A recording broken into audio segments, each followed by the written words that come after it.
Apa sih yang kalian tahu tentang sel? Nah, apa saja komponen kimiawi yang menyusun sel, serta struktur dan fungsi dari sel? Nah, mari kita kupas dalam video pembelajaran kali ini. Nah, seluruh makhluk hidup itu tersusun dari sel. Nah, apa sih yang dimaksud dengan sel itu?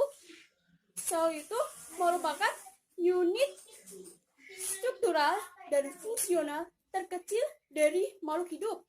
Nah, menurut ilmuwan Jacob Schleiden dan Theodor Schwann menyatakan bahwa sel itu merupakan kesatuan dan unit struktural makhluk hidup.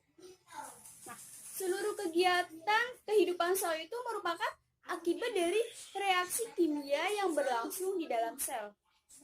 Nah, senyawa kimia penyusun sel itu disebutnya protoplasma.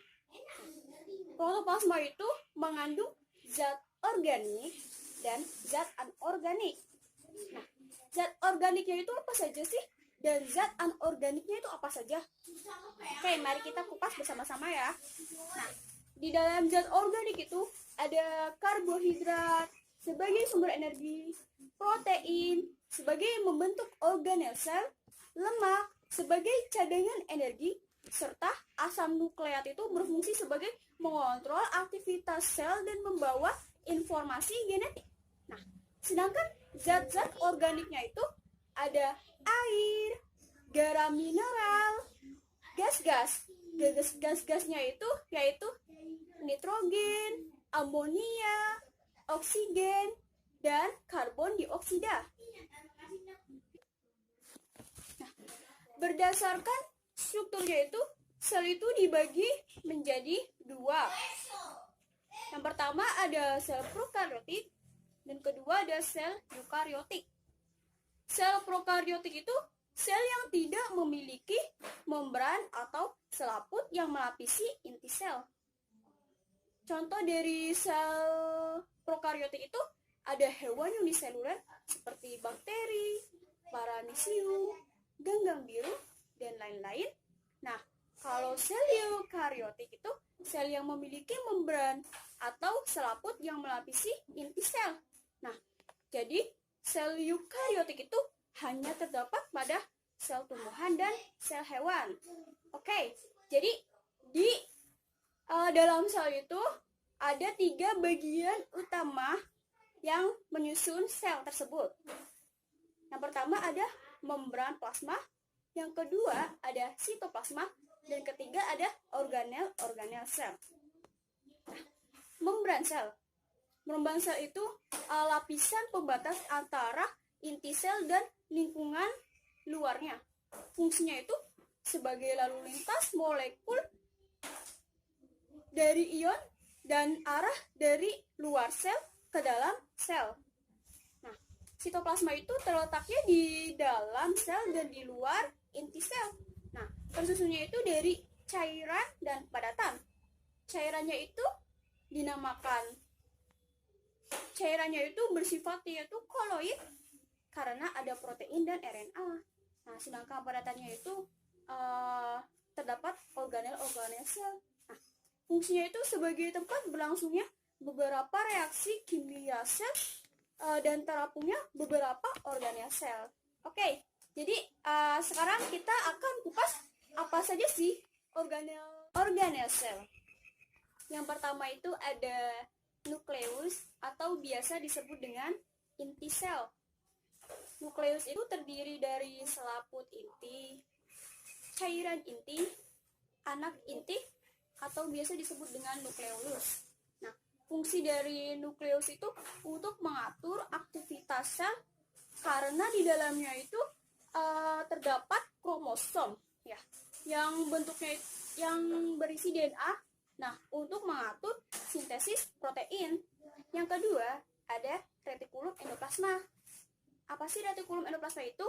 Jadi sebuah sistem membran yang berlipat-lipat yang bersatu dengan membran sel dan membentuk membran inti. Nah, RE kasar itu, retikulum endoplasma itu dibagi menjadi dua ya. ada retikulum endoplasma kasar dan retikulum endoplasma halus. Nah, kalau retikulum endoplasma kasar itu yang ditempeli ribosom, sedangkan retikulum endoplasma halusnya itu tidak ditempeli dengan ribosom. Fungsi dari retikulum endoplasma kasar itu sebagai alat transportasi protein yang disintesis oleh ribosom. Nah, sedangkan kalau fungsi retikulum endoplasma halus itu sebagai mensintesis lipid, fosfolipid, dan steroid. Yang ketiga, ada badan Golgi.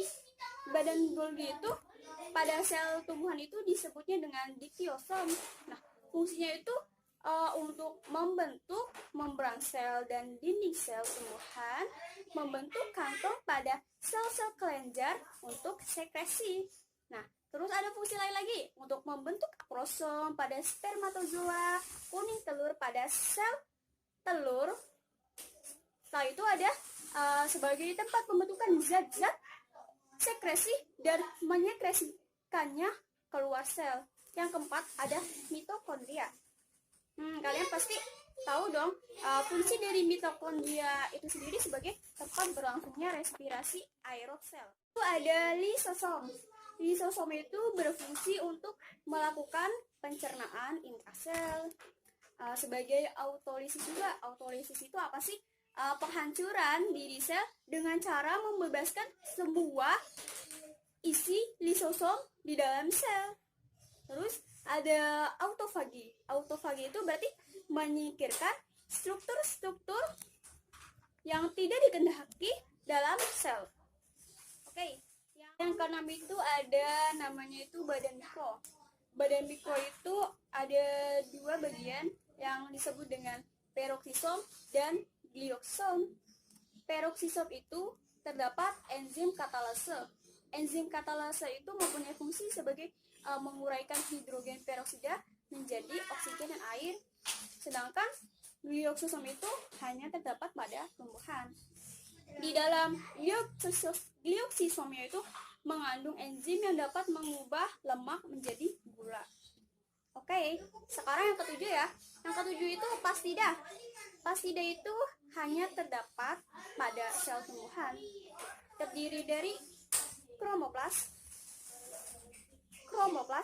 dan leukoplas. Oke, dan yang ke-8 itu ada vakuola. Vakuola itu hanya terdapat pada sel tumbuhan. Sebenarnya vakuola juga ada di dalam sel hewan, namun bentuknya itu sangat kecil. Nah, jadi fungsinya itu menyimpan alkaloid dan pigmen antosianin sebagai tempat penimbunan sisa metabolisme dan tempat penyimpanan zat makanan. Yang ketujuh itu ada ribosom. Oke, ribosom itu terdapat pada sitoplasma dan terikat pada retikulum endoplasma. Fungsinya itu dalam sel itu sebagai sintesis protein. Yang ke-10 itu ada sentriol. Nah, sentriol itu hanya dimiliki oleh sel hewan. Nah, jadi sentriol itu memiliki jumlah sel pasang yaitu disebut dengan sentrosom. Yang ke-10 ada sitoskeleton.